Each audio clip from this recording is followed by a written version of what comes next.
High বন্ধুরা দেখো, আমি এই যে ছাঁচি কুমড়ো আছে না, এই ছাঁচি কুমড়ো হলুদ দিয়ে নুন দিয়ে সিদ্ধ করেছি। কেমন,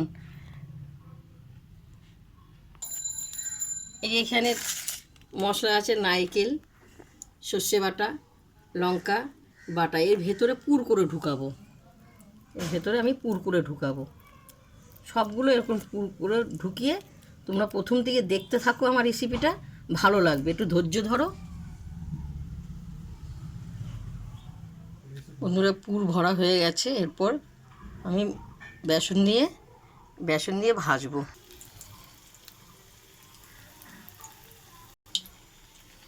এই যে এই পুর ভরা হয়েছে, তোমাদের দেখালাম, ভেতরে এক এক করে এরকম ভাজবো। কেমন, দেখো, তোমরা খেয়ে দেখো। ছাঁচি কুমড়ো সিদ্ধ করে ভেতরে পুর ভরে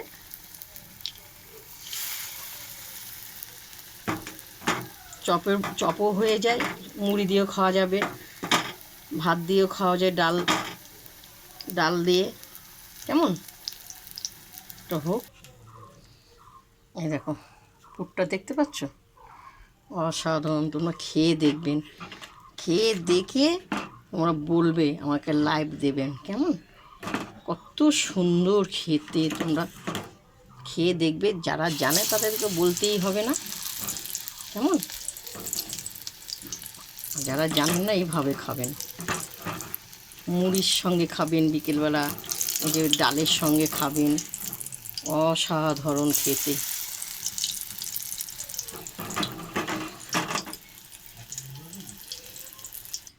তোমাদের দেখালাম, দেখো, অসাধারণ। প্রথম থেকে লাস্ট ছাঁচি কুমড়ো পুর ভরে তোমাকে দেখিয়েছি। এই দেখো, খুব সুন্দর দেখতে। এভাবে খাবে, খুব ভালো লাগবে। তোমরা মুড়ি দিয়েও খেতে পারবে, ডাল দিয়েও তোমরা খেতে পারবে। কেমন, এসো খেতে যোগমায়াদির বাড়িতে।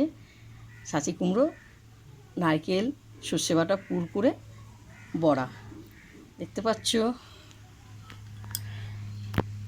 হ্যালো, দেখতে পাচ্ছ তোমরা, আমি করেছি।